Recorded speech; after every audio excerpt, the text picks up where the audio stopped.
And we're back and continuing our conversation with Gary. So welcome back, Gary.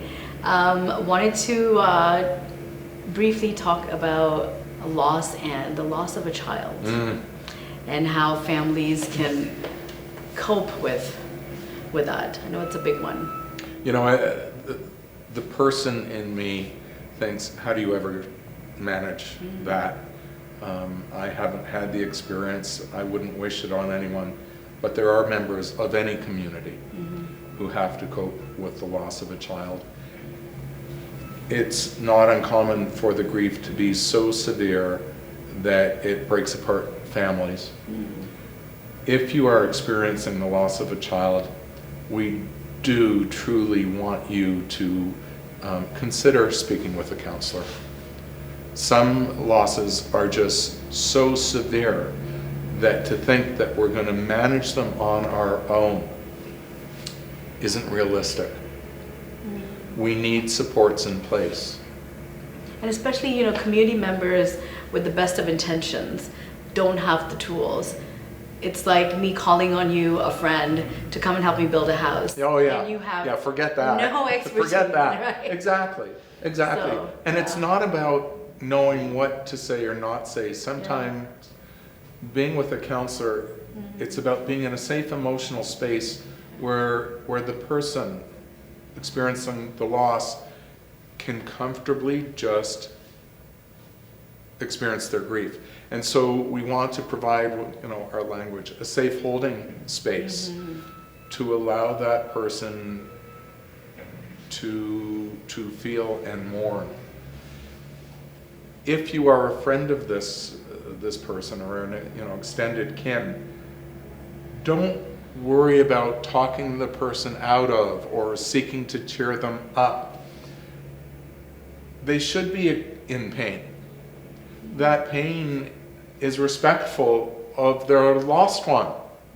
I love this person. They are of me. I should feel pain. We have to accept that in others. And sometimes when we see in others anguish, it is uncomfortable for us.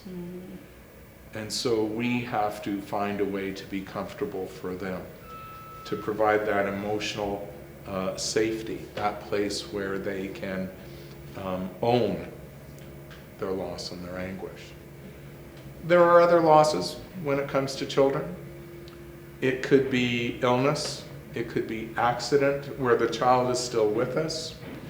It can be learning that your child has a developmental disability. These two are losses. We refer to them as sometimes ambiguous losses because the person's there. And look, the other end of the spectrum is dementia with our loved one. The person is there, but they're not there in the way that they used to be. Yeah. And so this is an ambiguous loss because the person is there, the expectation, the memory, the way they were, our fantasy of how things would go forward, those are the things that are gone. And to hold that in and to recognize that and to cope with that, there too, we need help sometimes.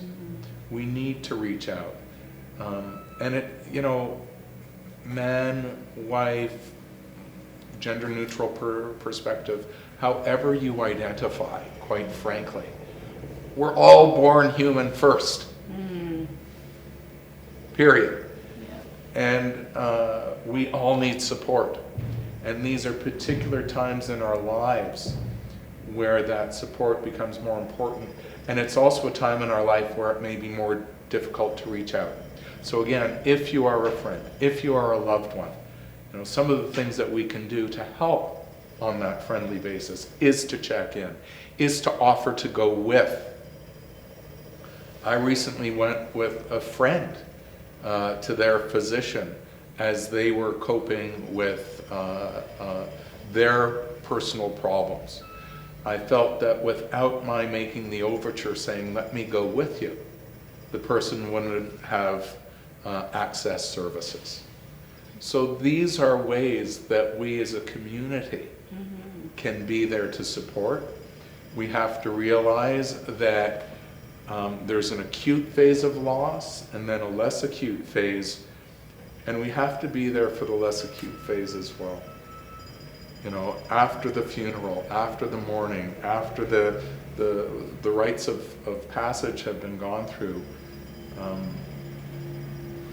the loss continues. We have to keep in touch. How are you 2 months hence, 6 months hence, a year's hence? We don't want to leave that person alone. We want to keep the connections. When we think of healing, those factors that facilitate emotional, psychological healing have to do with connection. The closer we are, the more in touch, the more empathetic. Typically, we all perform at a higher level of sophistication, of capability, of capacity.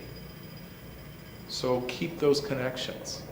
Follow up on your friends. Follow up on your loved ones. Don't push, but don't accept no for an answer either. Can I drop by? Can we go for a coffee? You know, someone experienced such a profound loss as particularly that as a child. It's not uncommon for that person to want to sequester themselves, to hide, to be overtaken. And it's not like we're trying to push them out of that or into anything else. We're just keeping the connections. This is, you know, like a life preserver, a lifeline to help them stay afloat. Yeah. And I know you talked about your mother and how she, you know, like that was a key to her dealing with her loss of her husband. Staying connected. She was part of a bereavement group. And as a result of that, she was also asked, would you be there as a volunteer for others who are bereaved to help them go through that? The degree to which, and this is really interesting, that if we're feeling the pain, the loss, as we give to others, as we share of ourselves, that too is a sophisticated coping mechanism. It helps us look beyond ourselves and the immediacy of our pain. And that is a strategy whereby we can be connected to others meaningfully. And your mother is 95? Oh, she's 95. She's amazing. Yeah. She still drives. Wow, that's so profound and really hopeful. And I know that Ontario schools are set up in a way where we have those expectations of the 40 hours. Yes, the high school students to graduate must put in 40 hours. Yeah. Parents, I encourage you to make that meaningful to your child. Look, volunteer work doesn't have to be a drudgery, by the way, and where you choose to volunteer should be of interest to you as well.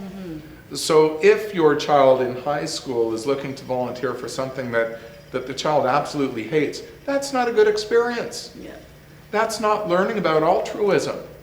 So if you can help your child, or if your child finds something where it fits with their interest, it's a win-win. And volunteerism can provide for that win-win and a remarkable experience. It gets us out of being egocentric and it helps us cope. Gary, thank you so much for being on the show. It was an absolute pleasure talking to you today. And I am so glad that we are starting this conversation about overall well-being and mental health. And thank you for staying with us. Abar dekha hobe, bhalo thakun.